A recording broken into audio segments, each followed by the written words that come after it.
Good afternoon everybody and a very warm welcome. बहुत अच्छा लग रहा है देख के कि हॉल काफ़ी भर चुका है। पिछले सेशन का मुद्दा था कि हम सब कैसे समय पे लंच खा लें। इस सेशन का मुद्दा रहेगा कि हम सब कैसे जगे रहें, और ये ज़्यादा ज़रूरी काम रहेगा मिस्टर राजीव अहल का, जो GIZ से हैं। वो हमारे मॉडरेटर हैं सेशन के लिए। मैं उनको इनवाइट करना चाहूँगी स्टेज पे। Please mister Ahel join us on the dais. Mr. Rajiv Ahel is Director of Natural Resource Management and Agroecology at GIZ, and he also leads bilateral projects on water security and climate adaptation. And he does have the tough job of keeping us all engaged. I would also like to invite बाकी panelists जो हमारे साथ जुड़े हैं आज, starting with Padmashri Bharat Bhushan Tyagi जी। ये farmer educator और trainer हैं, और प्लीज आप हमारे साथ स्टेज पे आइए। A big round of applause for everybody is on the stage. Bharat Bhushan Tyagi ji pioneer हैं यूनिवर्सल फ्रेमवर्क ऑफ एग्रीकल्चर के पीछे, और उनकी संस्था का नाम है समक, सह अस्तित्व मूलक आवर्तनशील कृषि। मैं बहुत खुश हूँ कि मैं इसको ठीक से बोल पाई हूँ। आप मुझे बताइएगा अगर गलत रहा तो। ये काफ़ी सारा काम कृषियों के साथ करते हैं, और बहुत काम इनका फार्मर्स की प्रॉफिटेबिलिटी बूस्ट करने का रहा है। Welcome here Bharat Bhushan ji. मैं इनवाइट करना चाहूँगी किशोर कुमार जी को, जो चीफ प्रोजेक्ट कोऑर्डिनेटर है Uralungal labour contract cooperative society से। Kishore, thank you, thank you. A round of applause for Kishore Kumar ji. He is a director at the National Labour Cooperative Federation of India, New Delhi. It's the apex body for 46,953 forest cooperatives in India. And that's a really big number. Thank you for joining us. I would also like to invite Ramakrishna Regulu Gedda ji. वो यहाँ पे आ गए हैं. Please, welcome, welcome. Ramakrishna ji is a livelihoods and inclusive finance expert and has been working in this space for 30 years plus. He was chief general manager at NABARD, and he's also worked with GIZ. So there's a GIZ common connect on the stage here. Finally, मैं invite करना चाहूँगी professor Guru Prasad Singh ji को। ये Banaras Hindu university से आए हैं, and बहुत सारा काम इन्होंने डेयरी साइंस की फील्ड पे किया है। आप सबका बहुत बहुत स्वागत है। और राजीव अहल जी, आपका समय शुरू होता है अब। हमारे पास 50 से 55 मिनट हैं एक एंगेजिंग डिस्कशन के लिए, and inviting everybody in the audience to also go for Q&A after the session is over. Thank you.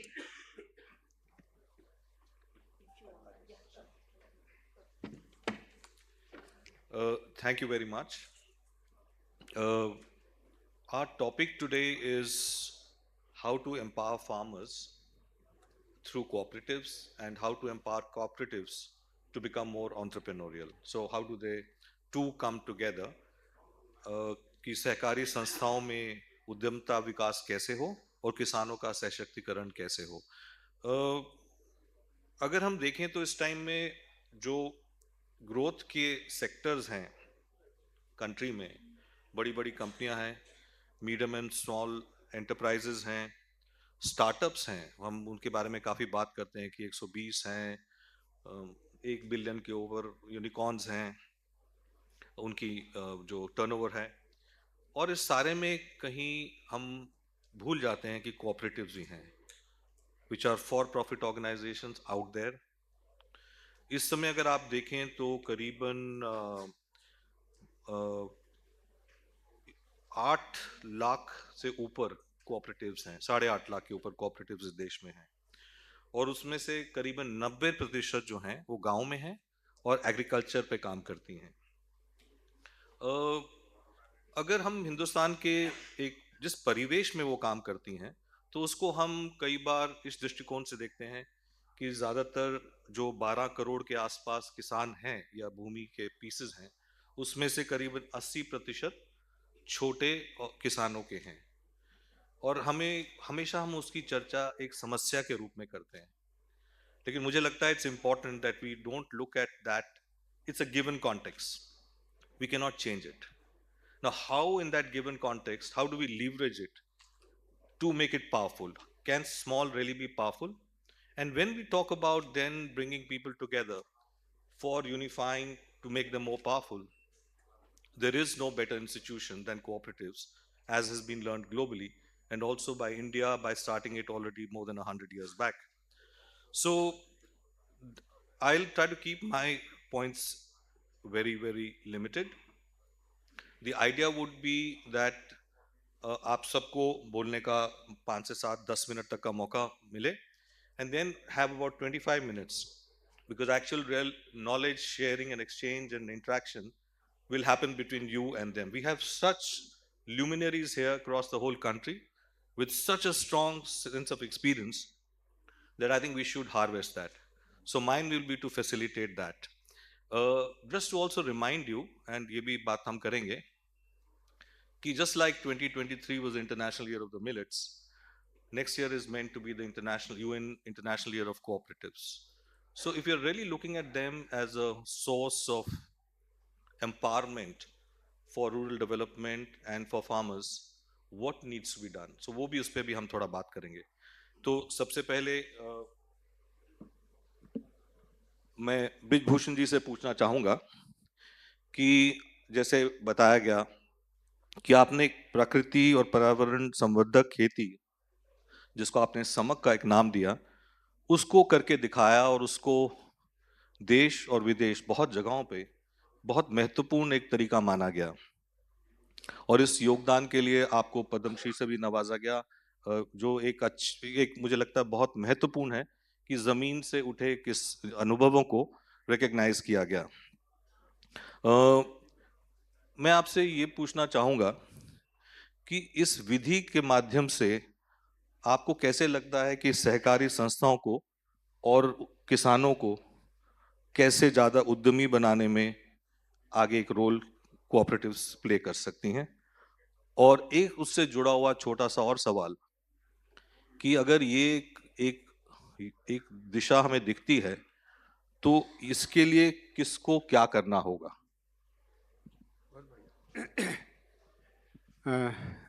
आदरणीय राजीव जी, आपको शुभकामना, और इस सदन में बैठे हुए सभी सज्जनों को मेरा हृदय से प्रणाम. दो सवाल हमारे सामने हैं. एक तो ये पद्धति क्या है, और जिसको आपने नाम दिया, तो सही माने में मैंने नाम नहीं दिया. मैंने तो दो चीज़ों का ध्यान दिलाया था. एक तो ये था कि संपूर्ण प्रकृति का जो स्वरूप है वो कोएग्जिस्टेंस में है. धरती पेड़ पौधों के लिए पूरक है, पेड़ पौधे पशु पक्षियों के लिए पूरक हैं, और सभी जीव जानवर भी प्रकृति के लिए पूरक हैं. प्रकृति भी उनके लिए उपयोगी है. लेकिन मनुष्य ने न जाने क्या हुआ है कि वो धरती के भी विरोध में चला गया, पेड़ पौधों के विरोध में चला गया, और पशु पक्षियों के विरोध में चला गया. इसका अध्ययन करने पर पता लगा कि मनुष्य जानबूझकर गलती नहीं करता है. कहीं ना कहीं हमारी सोच में कोई ऐसी चीजें हावी हो गई जिनके कारण हम प्रकृति के विरोध में चले गए. और उसका कारण ये था कि हमने समझने पर ध्यान कम दिया, करने पर जोर ज़्यादा दिया. क्योंकि परिस्थितियों में आदमी समझता कम है और करने पर जोर ज़्यादा देता है.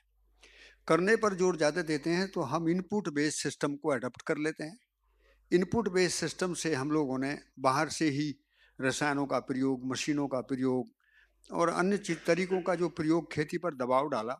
उससे क्या हो गया, पूरे मनुष्य ने, चाहे वो वैज्ञानिक था चाहे वो किसान था, उन्होंने प्रकृति की व्यवस्था को देखना और समझना उचित नहीं समझा. ये बहुत बड़ी चूक हुई. एक दूसरी बात और थी कि जब मैं इस प्रयोग को कर रहा था तो मेरे मन में एक बड़ा सवाल उठा था कि जितने तरीके हम इनपुट बेस्ड एग्रीकल्चर में जाते हैं उनमें हम कहीं ना कहीं अभी उत्पादन तक ही सिमट कर रह गए हैं. लेकिन सवाल किसान का उत्पादन नहीं है. किसान का सवाल उसकी इकोनॉमी है, उसकी अर्थव्यवस्था है. गांव के नौजवान का सवाल उसका रोजगार है. तो मैंने ये पूछा कि यदि खेती में अर्थव्यवस्था ही नहीं होगी, रोजगार नहीं होगा, तो फिर हम खेती में करेंगे क्या? तो इसका उत्तर आया आवर्तनशील अर्थव्यवस्था को समझकर. आजकल उसको सर्कुलर इकोनॉमी भी बोला जा रहा है. क्या है आवर्तनशील अर्थव्यवस्था? मैं 1 किलो गेहूं जमीन में डालता हूं तो 100 किलो निकलता है, और एक कंपनी वाला 1 किलो गेहूं मशीन में डालता है और 950 ग्राम दलिया बनाता है. मैंने सवाल अपने से ये पूछा था कि 1 किलो गेहूं का 950 ग्राम दलिया बनाने वाला तो मालदार कैसे हुआ, और मैं 1 किलो गेहूं से 100 किलो गेहूं पैदा करने वाला कर्जदार क्यों हुआ? ये सवाल मैंने अपने से पूछा था। और ये इतना ज्वलंत सवाल है कि देश के अर्थशास्त्रियों को, नीतिकारों को, अनुसंधान करने वाले लोगों को यदि कहीं ना कहीं इस देश की इकोनॉमी को बूस्ट करने की ज़रूरत है, तो हमको एग्रीकल्चर इकोनॉमी को इकोलॉजी के साथ जोड़कर देखने की इस समय बहुत बड़ी ज़रूरत है। हम अंधेरे में तीर ना मारें। हम इनपुट बेस एग्रीकल्चर को मना नहीं करते, लेकिन इनपुट बेस एग्रीकल्चर तभी सफल होगा जब हम उसके 3 पैरामीटर पूरे करते हैं। समझने की वस्तु क्या है, सीखने की वस्तु क्या है, करने की वस्तु क्या है। हम केवल करने पर जोर देंगे तो सीखना और करना दोनों ही कहीं ना कहीं गुमराह होते हैं, रास्ते से भटकते हैं, एक रूपता नहीं आती। और इससे दूसरे सवाल का उत्तर मिलता है। दूसरे सवाल का उत्तर यह है कि यदि हमको एक बड़े परिवर्तन की ज़रूरत है और हम वास्तव में लीनियर इकोनॉमी के स्थान पर सर्कुलर इकोनॉमी की तरफ बढ़ना चाहते हैं, तो इसका आधार खेती से सुंदर कोई होता नहीं। और इसका प्रारूप कैसे बनेगा? हमको अपना एग्रीकल्चर का जितना रिसर्च है, जिसको हम अनुसंधान की दृष्टि बोलते हैं, अब अनुसंधान की दृष्टि का गोल हमको चेंज करना है। हम केवल परिस्थितियों में भुखमरी की चर्चा करते रहते हैं, भंडार भरे पड़े हैं और हम कुपोषण के शिकार हो रहे हैं, अर्थव्यवस्था असंतुलित है। ऐसे में हमें क्या करना है? हमें अपने अनुसंधान की दृष्टि को परिस्थितियों से निकालकर व्यवस्था की ओर ले जाने की जरूरत है। अब वैज्ञानिक को भी रिसर्च करने की जरूरत है कि वो व्यापार की मानसिकता से काम कर रहा है या व्यवस्था की मानसिकता से काम कर रहा है। मैं व्यापार का विरोधी नहीं हूँ, लेकिन व्यापार में कहीं ना कहीं लाभ केंद्रित रहता है, समृद्धि केंद्रित नहीं होती। तो बिजनेस फॉर प्रॉफिट की बात जो हम कर रहे हैं, उसको हम बिजनेस फॉर प्रॉस्पेरिटी के लिए चेंज करेंगे तो अनुसंधान का एक स्वरूप उभरता है और उससे देश में जो लघु और सीमांत किसान हैं उनको जीने का रास्ता मिलता है।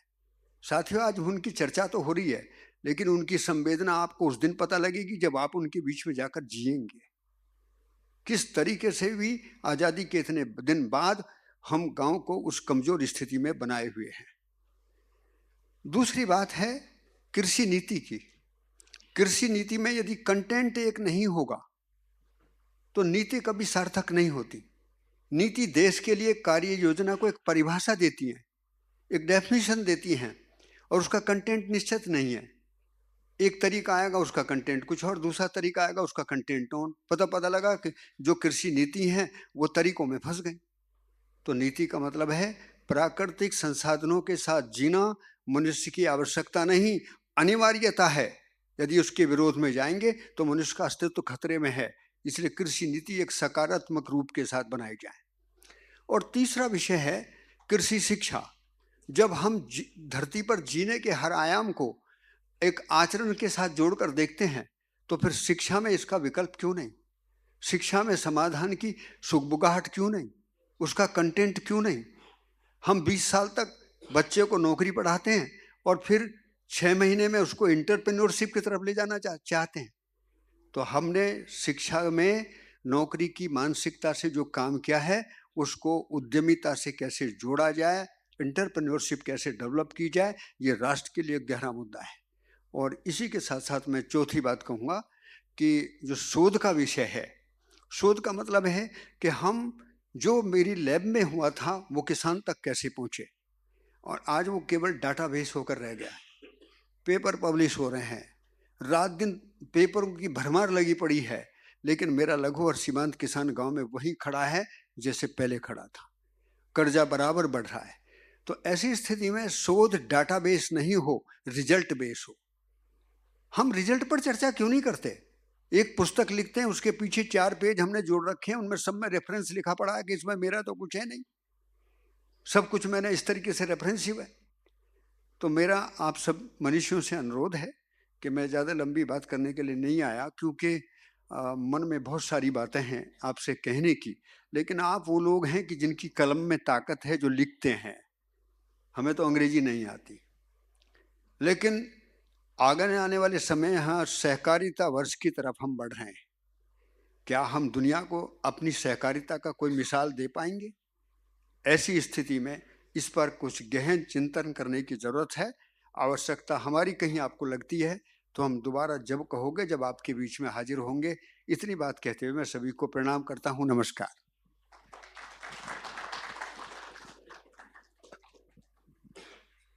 आपका बहुत बहुत धन्यवाद। और मुझे लगता है बहुत सारे सवाल आपके पास या आएंगे इसके बाद, और उस बात को हम आगे लेके चलेंगे। आपने कहा कि क्या मिसालें हैं हमारे पास, and that gives me the entry to talk to Kishore Kumar ji, who as a chief project coordinator is right now what he calls a movement, the second largest in the world, of a very interesting concept of workers union. Something we haven't heard much about, maybe, or learned much about. So, to you, Kishore Kumarji, my question would be, if you could just briefly explain the uniqueness of what ULCCS model is, and share with us what are the key lessons and best practices it teaches to us and the other cooperatives.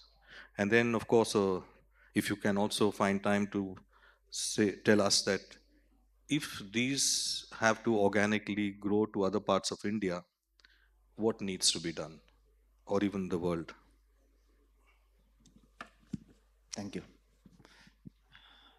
Dignitaries on the dais, off the dais, dear friends. ULC is Uralingal Labour Contract Cooperative Society. So actually a workers cooperative. Started in 100 years back. We are celebrating our centenary this year. With 36 paise and 14 members. We started in 1925. And today, we have 18,000 people. We crossed 2,500 our turnover. And this year, we have around 7,000 crores project. I'll briefly narrate the 100-year story. The first 75 years, the management, the board of directors, the workers, they believed only the solution for getting food through a movement. So behind the curtain, there was a legend, Guru Vagbhadananda. Actually, he encouraged the 14 people to form 3 organizations. One is a labor movement, a labor cooperative society. The other one is a primary school. The third one is a primary bank, cooperative bank. The first 75 years, they worked, they constructed only small kacha roads, but they became a disciplined team. And last 25 years, suppose you take the graph of ULCCS, the growth is immense. Why this happened? The present chairman, he took charge as the chairman of the president of this organization in 1995. He took bold steps. First, his decision is to mechanize. At that time, there was only 200 members in this organization. And turnover below 1 crore in 1995. He started purchasing big machines, road rollers, trucks, and by 2000, so the turnover crossed 5 crores. And he understood, suppose you wanted to get big contracts, you have to make so many arrangements. So skilling the people and automate the system. So many things he done through his career, and he automated so many things. He brought ready-mix concrete plants for helping the people. So now the number of workers increased and finally digitalized. And there was so many challenges during this period. In 1991, you know that the globalization. So at that time, it is very difficult to get projects because the bigger contractors came to our state also. Then he collaborated with the local self-government departments, so getting small works. Then the next challenge was the demonetization in 2016. At that time, it is very difficult to educate all these workers' movements to the digital world. But that challenge is also we crossed. And in between earlier days, it was very difficult to get fund from the banks. And the worker community, the member community, and took this as a challenge. They contributed half of their wages to the organization back. And during this period, actually the community, the workers together to take the challenges, and all the challenges become opportunities for this cooperative. And second thing, the diversification. So we called as a road workers. We in a coffee shop, while we were sitting in a coffee shop in 2007. So we thought there is a park, information technology park in Trivandrum. There is a information technology park in Ernakulam, Info Park, and there is a big gap in the Malabar region from Kasaragod to Trichur. So then immediately we went and met the Chief Minister of Kerala at that time, V.S. Achyutanandan, and we requested him to, there is a huge talent. The talent is moving from Kerala to Karnataka or Hyderabad at that time. So we requested him for a information technology park in that part of Kerala, and he accepted. He announced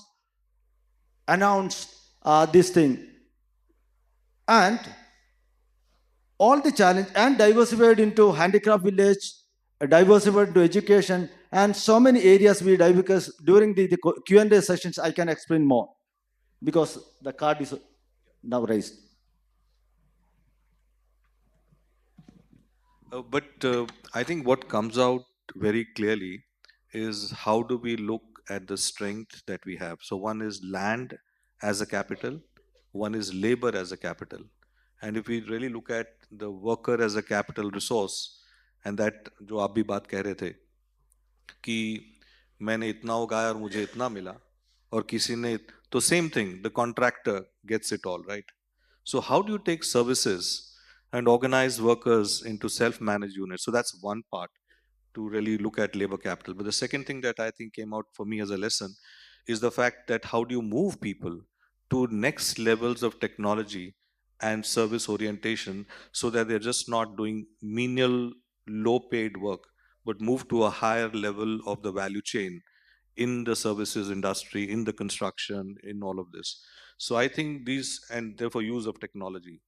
No, thank you very much, Kishore. We'll come back to you. I now ask Ramakrishna ji, who has worked all his life in NABARD and has very enriching experiences of having worked on agriculture and rural development, and to ask him that one can use various incentives to bring people to cooperative modes of working and for the cooperation to succeed. And financing has been one of the challenges also for cooperatives. So what, from your perspective, are the appropriate financing instruments that can enhance cooperatives, the way they work, the entrepreneurship, the incomes and the profit? At the outset, let me thank Access, GIZ and NCUI for inviting me to this panel discussion. And also a big thanks to all of you who have come post-lunch and filled up this room, because normally it's very difficult to get people in technical sessions when there are so many good competing sessions. Thank you all for that. So I think I also try to be disciplined because my fellow panelists have really respected the time limit. Since cooperatives are almost 120 years old now, it will be nice to understand how they've evolved into the organizations they are today. So starting in 1904, I think when we had the Credit Cooperative Societies Act, and in 1912 when we had the Cooperative Societies Act, the initial years were spent in having this act, and then making cooperation a state subject when it became a state subject in 1919.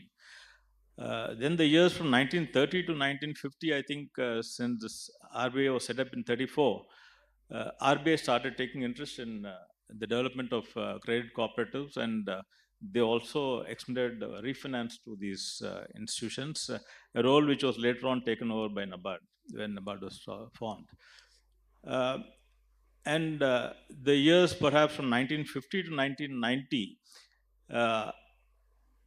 we started seeing signs of weaknesses in cooperatives, and all the efforts of the state were more towards trying to make them sound, and perhaps also contribute to the share capital and equity of these organizations. And then post 1990, there were lots of committees which are set up to understand the working of the cooperatives and to suggest measures for making them better. Because the oft-repeated statement was cooperation has failed, but cooperation must succeed. Almost in the year 2002, 2003, I think the government put its best foot forward when they said that there have been many committees for the cooperatives, but no committee has really come up with any implementable action plan for reviving them better, especially the financial cooperatives. I think the committee came up with some set of recommendations for recapitalization, which was conditional to the sector following certain, adopting certain legal norms, and also recapitalizing themselves. So that was the start, when we really felt that corporations are contributing a great, very much to the inclusion of the rural population, especially the farmers, and we cannot do without cooperatives, and therefore we need but to sort of help them revive and put them in a strong fold. And if you look at perhaps the number of people who are involved in cooperatives in the country, as you're saying, 8.14 lakh cooperatives, about 290 million people involved in sort of the cooperatives, and 290 multiplied by 4 is the number of people actually benefiting from the cooperatives. And just to give a global perspective on of the Indian cooperatives, we almost have about globally there are about 30 lakh cooperatives. We have about 8.14 lakh cooperatives, and almost 30% of the population is somehow or the other dependent on cooperatives. And if you look at the largest cooperatives, 300 largest cooperatives across the world, 15 cooperatives from India find a place there. Perhaps I think you will also be one of them. The others are IFCO, CRIPCO, and AMUL, things like that. So I think there's a lot that the cooperatives can do to sort of contribute to the $5 trillion economy, which the Honorable Prime Minister has been saying. And I think the Ministry of Cooperation has put in lots of efforts and initiatives for making this happen. Especially talking on the financial instruments that are needed by the cooperatives for reaching out to the people. I think a lot of the small and marginal farmers in the country are dependent on the cooperatives for their financing needs. And NABARD, way back in the 90s, they came up with this instrument called the KCC, which is such a simple instrument for assessing the credit needs of the farmers. So I think KCC has been in place for the last 20 years, more than 20 years. It needs a relook, and I think we need to have a rejig on that. And then SHG is another instrument which the cooperatives have benefited. Almost 7 to 8% of the financing of the cooperatives is done by SHGs. So I think you have the SHGs and the KCC thing. And nowadays it's a time of instant credit.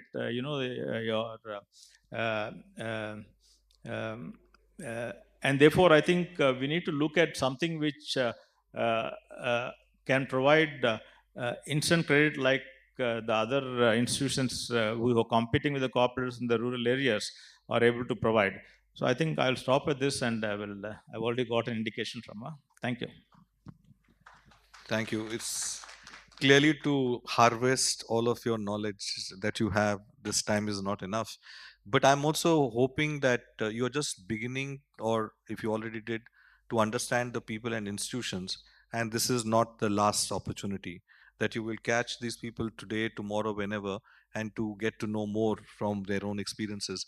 I think from a financing perspective, none of us can forget at the time of independence when the rural indebtedness and the landlord system totally controlled the land and the farmer, and the indebtedness made famous by many movies as well, and how the PSCs at that time really liberated people from this control. But I think it's time that we have to move from survival financing to growth financing, and I think that is where we need to look at instruments going forward.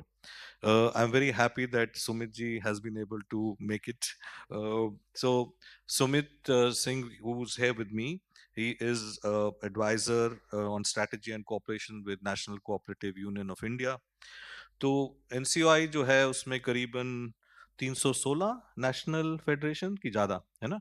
So it's actually a coming together of 316 national cooperative federations from all over India. And therefore, it's a very unique institution which works directly with the leadership of the cooperatives and the federation. So it, in a sense, represents a totally different and cooperative-driven perspective of what cooperation is all about. तो मेरा आपसे ये सवाल है कि सहकारी संस्थाओं और उनके सदस्य किसानों को और उद्यमी, व्यावसायिक और सफल बनाने के लिए आप क्या-क्या मुख्य रूप से कर रहे हैं? Thank you so much, sir. And first of all, I'm very sorry I could not make it in the beginning of the session. I'm very thankful to Access organization for organizing a workshop on such important topic. We have got veterans of cooperative development on the dais already. Kishore ji with such rich experience, exposure working on this labor cooperatives, and that story is a success story for not only India but across the globe. People come to see what has happened and how they have transformed the whole lifestyle, and the whole as they say that starting from labor sector, and now coming to the digital sector, digitizing the whole legislative assembly in Kerala. All that has happened under a labor cooperative. That's such a commendable work. Bharat Bhushan Tyagi sir, he's like a guide to us, because that kind of transformation जो एक गांव के level पे हम बात करते हैं, because cooperatives are mainly the local phenomenon. We form a cooperative at village level, और effort ये होता है कि how we can inculcate and promote this cooperative entrepreneurship. What Rajiv Wahal sir said beautifully, that how to bring them from the survival mechanism to a growth track, where they are able to grow and where they are able to prosper with their own resources, and how they are able to utilize their own skill set. जो इनका inherent skill set होता है उसको use करके कैसे हम आगे बढ़ सकते हैं, उस पे एक पूरा एक मॉडल होता है. So NCOI, because the question is asked on what we are doing. So after the formation of Ministry of Cooperation in July 2021, we started a Center for Entrepreneurship Development and Cooperation. Because what was happening, the thing and the perception among the youngsters, sometimes people feel it's like a sarkari sanstha. Sarkari means sarkari. कई लोग लगता है सरकारी means सामाजिक, तो it's only for social welfare. तो बहुत सारे मिथ्स, बहुत सारे मिसकंसेप्शंस हैं. बहुत लोगों को लगता है ये तो पुराने जमाने की चीज है. अब नए youngsters they are going for 1 person company, private limited company. Why should we go on a cooperative platform? तो इन सब चीज़ों को आंसर करने के लिए एंड टू आल्सो सी कि cooperatives are able to come at par with any other professional institution, any other company, any other NGO, हमने एक सेंटर एस्टेब्लिश किया। और जो बात होती है फेयर ट्रेड प्रैक्टिसेस की, जो सबसे बड़ा चैलेंज ये था, भारत भूषण त्यागी सर मतलब दिल्ली से केवल 1 घंटे की दूरी पे है, बट जो गैप जो दिखता है शहर और गांव के जो बाजार में, जो प्रोडक्शन सेंटर है और जो मार्केटिंग सेंटर है, उसके बीच में कितने मिडिल मैन, कितने सारे और जो एक्टर्स हमारे आ जाते हैं, जो without contributing much to the value chain they are able to generate maximum profit. And farmers specifically अगर हम धान बोते हैं, गेहूं बोते हैं, मैं खुद एक किसान परिवार से आता हूँ, वी वेट फॉर 4 मंथ्स, 4 महीने तक सांस अटकी रहती है कि कब ओला पड़ जाए, कब सूखा पड़ जाए, कब टिड्डी दल ने कुछ आक्रमण कर दिया। एंड वो 4 महीने के बाद जो प्रोडक्ट निकलता है, बहुत अच्छा हो गया तो रेट गिर जाता है, और अगर कम हुआ तो रेट बढ़ता है, लेकिन प्रोडक्ट कम है ओवरऑल, तो फिर हमारा इनकम लेवल जो है या जो हमारा प्रॉफिट है वो बहुत ज्यादा मैक्सिमाइज होता नहीं in any kind of scenario. तो उसको कैसे मैक्सिमाइज करें, और आज के टाइम में कोविड के बाद जो हमने देखा था, कैसे नेचुरल फार्मिंग प्रैक्टिसेस को, कैसे जो सस्टेनेबल एग्रोइकोलॉजी प्रैक्टिसेस है उनको कैसे प्रमोट करना है, इसको फोकस में रखते हुए हमने ये सेंटर का गठन किया। पहली चीज जो हमने की, हमने एक एनसीयूआई हार्ट बनाया दिल्ली में। और दिल्ली हाट आपने सबने सुना होगा, आप गए भी होंगे, बट वहां पे क्या होता है कि फार्मर्स को एक तो पे करना होता है, दूसरे उनको दिल्ली आके रहना होता है, आपको काउंटर पे खड़े होना होता है। तो बहुत सारे जो छोटे मोटे ऐसे किसान हैं, फार्मर्स हैं, वीमेन लाइवलीहुड्स वाले जो लेडीज हैं, दे डोंट हैव टाइम, तो उसमें या they don't have the confidence कि हम जाएंगे तो हमारा सामान कितना बिकेगा। तो उसके लिए हमने एक प्लेटफॉर्म बनाया, free of cost exhibition cum sales platform था ये। बहुत अच्छा रिस्पांस रहा, 2 साल में करीब करीब 3 करोड़ की सेल हुई उस छोटे से प्लेटफॉर्म से। और उसके सक्सेस से हमने इंस्पायर होके we started this NCUI Haat e commerce platform. तो NCUI Haat e commerce platform, it was launched by honourable prime minister, July 2023 में लॉन्च हुआ था। 6 महीने हमने दिल्ली के रीजन में इसका पायलट किया, पीओसी किया, and now very recently 2 months back we have launch this platform pan India. तो उसमें जो चैलेंजेस हैं लॉजिस्टिक्स के, सप्लाई चेन मैनेजमेंट के, आईटी के, फिनटेक के लिए, तो उसके लिए we have engage one company called Ethics Group, जो ऑलरेडी जो देश में जनौषधि केंद्र है उनका सप्लाई चेन मैनेज कर रही है, उनको हमने एंगेज किया है। And we are trying to see that in the next 6 months it becomes a leading commerce and world's first integrated e commerce platform for farmers and cooperatives. तो ये हमने दूसरा इनिशिएटिव लिया था। तीसरा जो एक बात होती है कि कैसे हम जो स्किल डेवलपमेंट या जो नई जो टेक्नोलॉजीज हैं, जैसे प्रोसेसिंग की टेक्नोलॉजीज, आज पूरे हिंदुस्तान में अगर आप हिमालयन बेल्ट में देखेंगे वहाँ चैलेंजेस अलग हैं। हमारे अरुणाचल में चीकू होता है, कहीं पे अंजीर हो रहा है, बट आप गाड़ी से जा रहे हैं तो वेरी लाइकली कि वो चीजें आपको आसपास दिख जाएंगे, आपकी गाड़ी के टायर के नीचे भी आ रही है, बिकॉज उसका पोटेंशियल हमने उसको टैप नहीं किया अभी तक। तो we are trying to use simple technologies like solar drying, कि एक छोटा सा सोलर ड्रायर लगा के कैसे आप अपने जो फ्रूट्स है, वेजिटेबल्स है, उसकी शेल्फ लाइफ 2 दिन से 2 साल कर सकते हैं, और कैसे आप उसको एक्सपोर्ट कर सकते हैं, कैसे आप उसको नए नए जो हमारे जो मार्केट एवेन्यू जो है उसका बेनिफिट लेके कैसे आप सेल कर सकते हैं। इसके लिए we are trying to see and we are trying to promote. तो उसके लिए we have also established one skill development centre in Noida, जहाँ पे we have brought companies like art of living, HCL foundation, और 15 ट्रेनिंग मॉड्यूल्स, जिसमें stitching, embroidery, bakery, confectionery, graphic design, account executive, इस तरह के जो भी स्किल्स रिक्वायर्ड होती हैं टू स्टार्ट इन एंटरप्राइज, वो हम उसमें प्रोवाइड करने की कोशिश कर रहे हैं। एक अलग पाथ ब्रेकिंग जो इनिशिएटिव हमने लिया है कि इसरा करके एक संस्था, institute of social responsibility and accountability है, जिसमें जो लास्ट माइल कनेक्टिविटी है, गवर्नमेंट स्कीम्स बहुत सारी लॉन्च हो रही है, बट पता नहीं चल पाता जो बेनिफिशियरी है, तो उन तक कैसे पहुंचाया जाए, उसके लिए एक एप्लीकेशन डेवलप किया गया जो फ्री ऑफ कॉस्ट है कंप्लीटली। और अगर आपने अपना सारा पर्सनल डिटेल हम आप कोई भी डालते हैं और क्लिक करते हैं, तो हमको पता चल जाएगा कि कितनी सारी गवर्नमेंट स्कीम्स स्पेसिफिकली हमारे लिए एप्लीकेबल है। तो लोग देख पा रहे हैं कि हमारे लिए 15, 20, 25 स्कीम्स है जो एप्लीकेबल है। इस तरह से in short the card has already been shown to me, so we are trying to develop this cooperative social and corporate partnerships to ensure that we are able to bring some change, some kind of impact for the farmers and cooperatives at large. Thank you. Thank you a lot, Sumit. So another treasure box to unlock again later. Last but not the least, मैं अब professor Guru Prasad Singh ji के पास आता हूँ। आप NDDB के board में रहे हैं, मृदा के बोर्ड में हैं अभी, और आप बीएचयू में प्रोफेसर हैं, एनसीयूआई के एडवाइजरी काउंसिल के भी मेंबर हैं, तो फिर तो बहुत ही अच्छा। हम देख रहे हैं कि खेती के साथ साथ पशुपालन और डेयरी की बात तो हमेशा होती है कि ऑलमोस्ट 13% पर ईयर की ग्रोथ रेट पे डेयरी का सेक्टर इंडिया में ग्रो कर रहा है। और धीरे धीरे because of cooperation, NDDB, multiple interventions, छोटे किसान आइदर एज कोऑपरेटिव्स और इंडिविजुअली भी इसमें सीमांत किसान आ रहे हैं। लेकिन एक वही है कि न्यू अपॉर्चुनिटीज इस साइकिल में, आपने सर्कुलर इकोनॉमी की बात करी, कैसे ढूंढी जाएं, तो आप एक बड़ा इंटरेस्टिंग काम कर रहे हैं, वो है पूरा गोबर पे। जहां हमें पता है कि पूरे हिंदुस्तान की सारी मिट्टी जो है वो बदहाल और बेहील हो गई है, उसमें जहां पे एटलीस्ट 0.5% सॉइल ऑर्गेनिक कार्बन होना चाहिए, 0.2 से कम है। और हम एक शरीर को, अपनी माता को मारते जा रहे हैं, मृत कर रहे हैं, और हम सोच रहे हैं कि वो दूध देगी। हाँ, तो कैसे गोबर की अपॉर्चुनिटी, आपने उस पर कैसे काम किया, कैसे एक नया अनलॉक कर रहे हैं आप एक प्रो नेचर इंटरवेंशन, और उसमें सहकारिता का क्या रोल हो सकता है, हमें बताएं।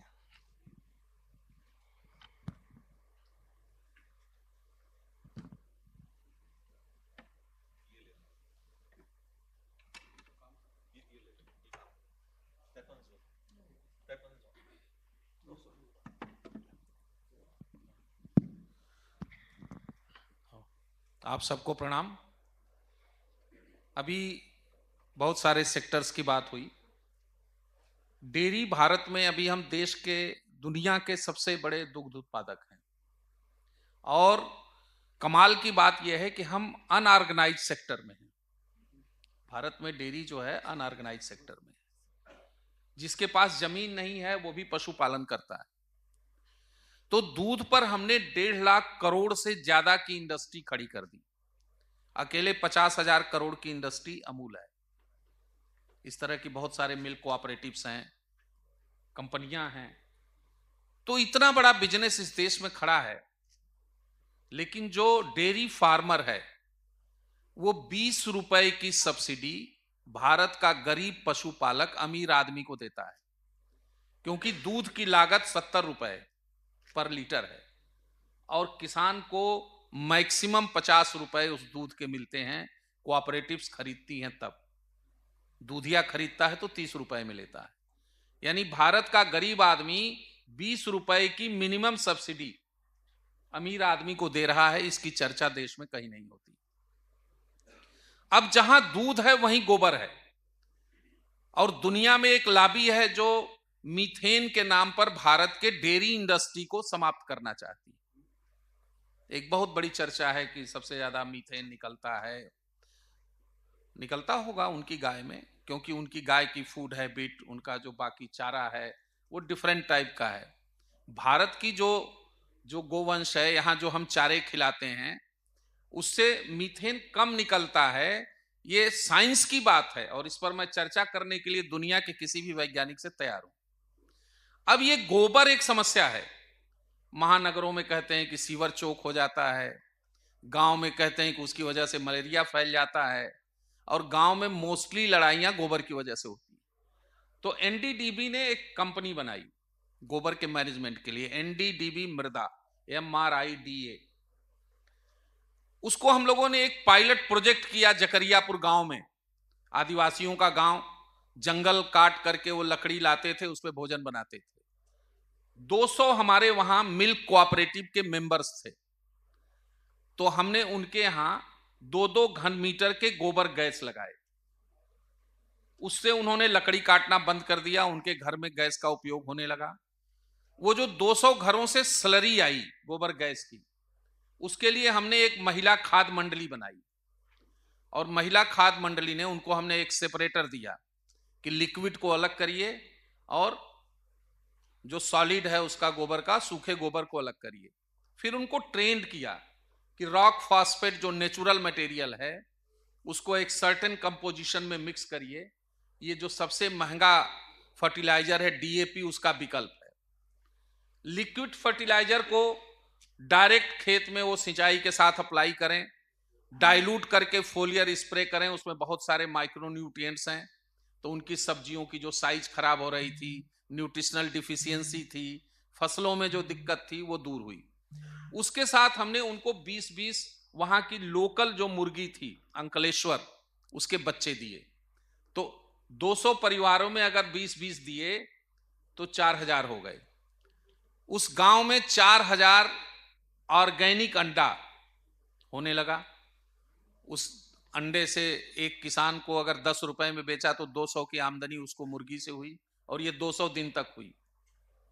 8 महीने तक उसने दूध बेचा और 12 महीने उसने गोबर से बनने वाली खाद और जो अपने घर में बायोगैस का उपयोग किया। यानी एक किसान की केवल उसके संसाधनों को थोड़ा सा स्केल अप कर दिया जाए, लाइन अप कर दिया जाए, तो 500 रुपए प्रतिदिन की इनकम गांव में ही रह के इंश्योर हो सकती है।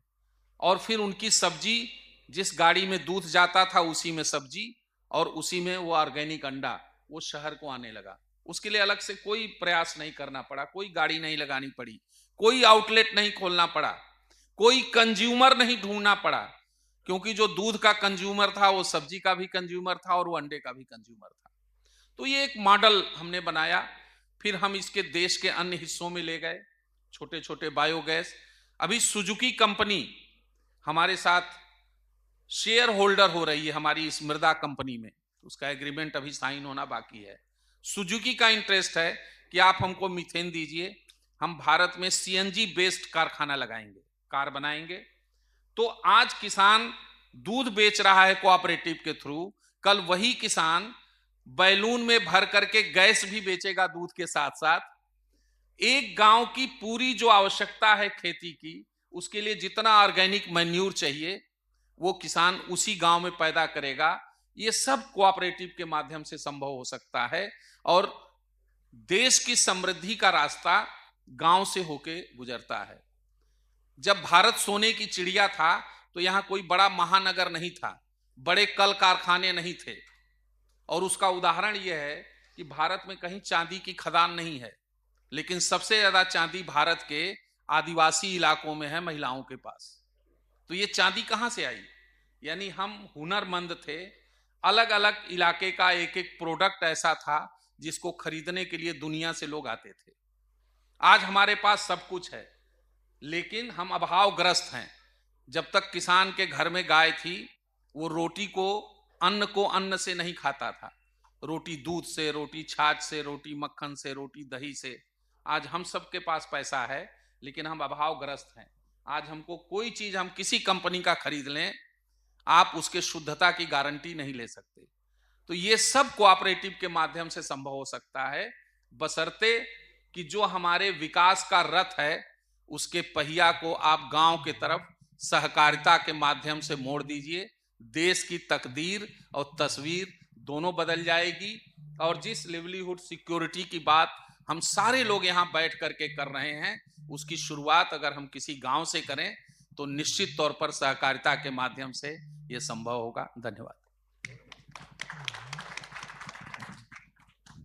आजकल थोड़ा एक फैशनेबल एक और बात जोड़ना चाहता हूँ, वो है virtual carbon market and carbon credits की। आई थिंक एक एस्टिमेशन है कि 2 क्यूबिक मीटर का जो एक बायोगैस यूनिट है वो एक साल में 3.5 टन कार्बन डाइऑक्साइड सिक्वेस्टर करता है। हमारी एक महिला किसान ने जी 14,000 रुपए का कार्बन क्रेडिट लिया है गोबर गैस के थ्रू। तो ये 14,000 उसने अपना जो कार्बन क्रेडिट उसको मिला, उसने एक कंपनी को बेचा और कंपनी ने उसको 14,000 रुपया उस क्रेडिट के पे किए हैं। ये राजस्थान की महिला है, उसको हम लोगों ने आनंद में अभी वो चेक सौंपा था। हाँ, एक और हम लोगों ने बनारस में प्रयोग किया। एक घुमंतु जनजाति, वहां मुसहर उसको वहां की भाषा में कहते हैं, जो टिकता नहीं, उनको गवर्नमेंट ने लैंड दिया। तो वो परंपरा से पिगरी फार्मिंग करते थे, 10-5 पिग रखते थे, स्वाइन फ्लू फैला, बहुत सारी चीजें, गंदगी। तो उनको फिर हम लोगों ने विचार किया कि आप बकरी पालो। तो उनको एक बेसिक ट्रेनिंग 1 दिन 2 दिन 4 दिन की दिया। उनको पैसा नहीं दिया, सीधे बकरी दिया। एक बकरी बैंक बनाया, गोट बैंक, और उनको सीधे बकरी दिया। और अभी मुझे लगता है 1.5 साल हुए, 4 गुना जो बकरी थी वो बैंक की हैसियत 4 गुना हो गई। यानी 60 बकरी से बैंक शुरू हुआ था और आज 240 बकरी बैंक के पास है। उनके पास जो है वो छोड़ दीजिए, अभी वो 2-3 जिलों में हम उसी कम्युनिटी में कर रहे हैं। तो इस तरह के भी प्रयोग सहकारिता के माध्यम से बहुत सफल हो सकते हैं, क्योंकि हम बकरी के लिए लोन देते हैं और वो उसका उस पैसे का कुछ और करता है। तो उसकी जगह हमने गोट बैंक बनाया, कहा कि आप बकरी ले लो और रिकवरी में बकरी दे दो, तो जो बकरी हमको रिकवरी में मिलेगी वो हम दूसरे को लोन में दे देंगे। और आज 260 बकरी बैंक के पास है। 60 से शुरू हुआ था, 1.5 साल में ये प्रोग्रेस। और इस सारे में चाहे हम उसको सेल्फ मैनेज ग्रुप्स में अगर करें तो फिर प्रॉफिट सेंट्रलाइज नहीं होता और सबका हित रहता है, तो वो चल भी पाएगा लंबे दिन। तो हमें हमारे सामने काफी सारे हमने उदाहरण देखे, नेचर कैपिटल को कैसे ग्रो करना है, फाइनेंशियल सोशल लेबर कैपिटल को कैसे ग्रो करना है, और उधर फाइनेंशियल कैपिटल को कैसे यूज करना है। एंड वी सीन ऑल्सो कि कैसे capacity development and using cooperative as a available structure to transport successful models. उनके पास आइडिया की कमी है, हिम्मत की कमी नहीं है।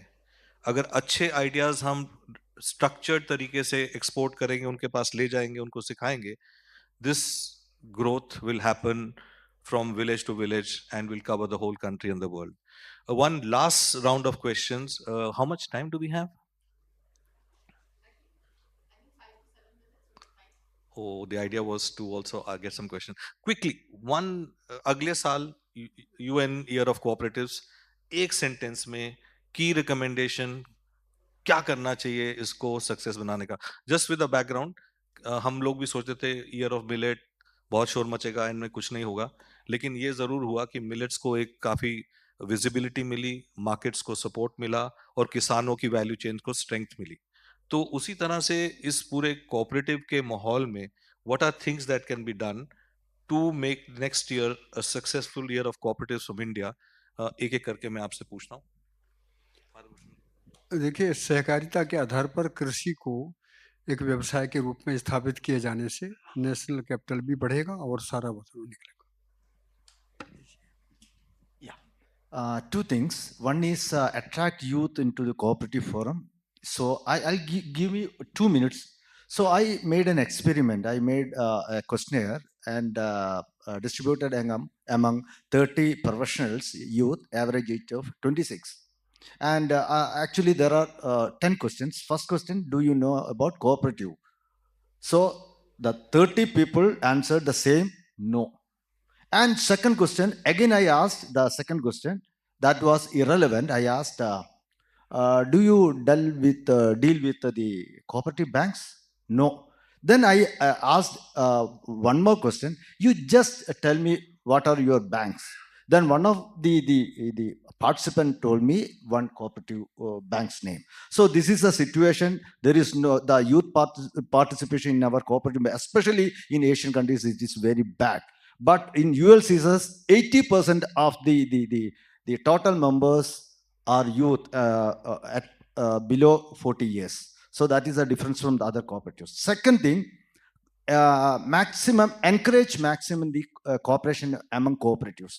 So I'll give you one example. Normally we search fund for our projects through Nationalist Bank, but we tried in 2015 and we met the district chairman of the district bank and requested him to, can we go for a consortium of primary cooperative bank? For this is for 693 crores project. So within 1 week, we got 240 crores and we closed that deal in 1 week. And we saved almost 6 months to 9 months. The normal time we'll take to get fund from the Nationalist Bank, 6 months to 9 months. So we got all the fund within 1 week. This is the beauty of cooperatives. So please note these 2 points. Encourage cooperation among cooperatives and attract youth.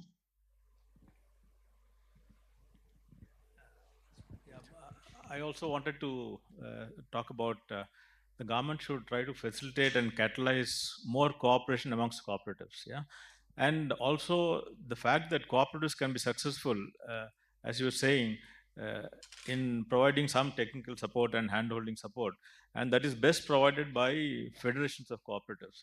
The federation, I think, has to play a greatly supporting role I think this is there's valid proof that this promotes the best cooperatives in the world. For example, in Germany, the DGRV model, which does this, and perhaps the Rabo model also does the same thing. So I think we need very badly require an umbrella support structure for the development of cooperatives. Maybe because we have many sectors involved in the cooperatives, you can have sector-wise umbrella structures or an overall confederation of structures, but that's very badly needed. कि cooperatives को corporate की तरह चलाना पड़ेगा और कहीं ना कहीं जो कोऑपरेटिव्स परिवार के पंजे में, किसी पॉलिटिकल सिस्टम के पंजे में है, उससे उसको मुक्त करना पड़ेगा। तभी हम सहकार से समृद्धि की बात कर सकते हैं। और आज इस बात को आप लिख लीजिए कि आगे जो भी इस देश में होने वाला है या दुनिया में होने वाला है, वो कोऑपरेटिव सिस्टम में ही होने वाला है। इंडिविजुअल सिस्टम में मानवता का भला कभी नहीं हो सकता। So what I'll say, sir talked about this cooperation among cooperatives. So two principles which are very important for the next year, on especially when we talk about international year. एक तो cooperation among cooperatives, second is concern for community, जो which is part of the 7 principles which govern cooperative sector. एक तो इस पे focus. Second thing, we always talk about ease of doing business. In cooperative sector, we need ease of starting the business. So ease of starting a cooperative, that will help a lot, because a lot of people, they are confused about the process, they don't get any support from government at this thing. So we need to create an ecosystem which facilitates, promotes and grooms this the newer cooperative startups. So that is something we should be done. Thank you.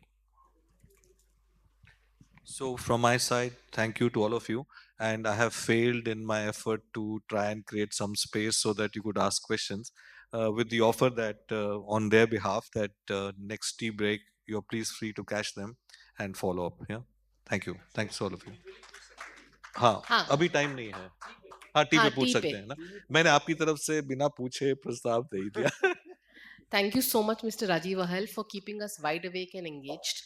Questions definitely to follow during tea break. I would also thank all the panelists for joining us and बहुत अच्छी बातें बताई और एक clarion call दिया है अगले साल Year of Cooperatives के लिए. Thanks for that. I invite my team member to show appreciation for all of your time by presenting a memento of appreciation, please. And then we would like to request all of you to come ahead to the stage for a photo opportunity for the group.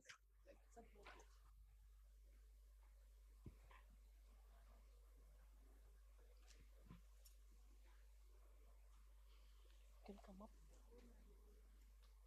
Leo.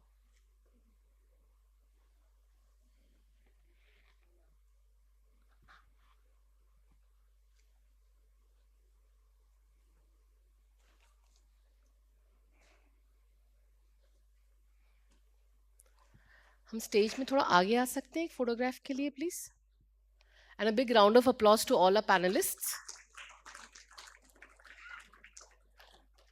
Our next session is social procurement, pathways to resilient and sustainable agri-value chains. So please hold on to your seats and stay comfortable. Thank you.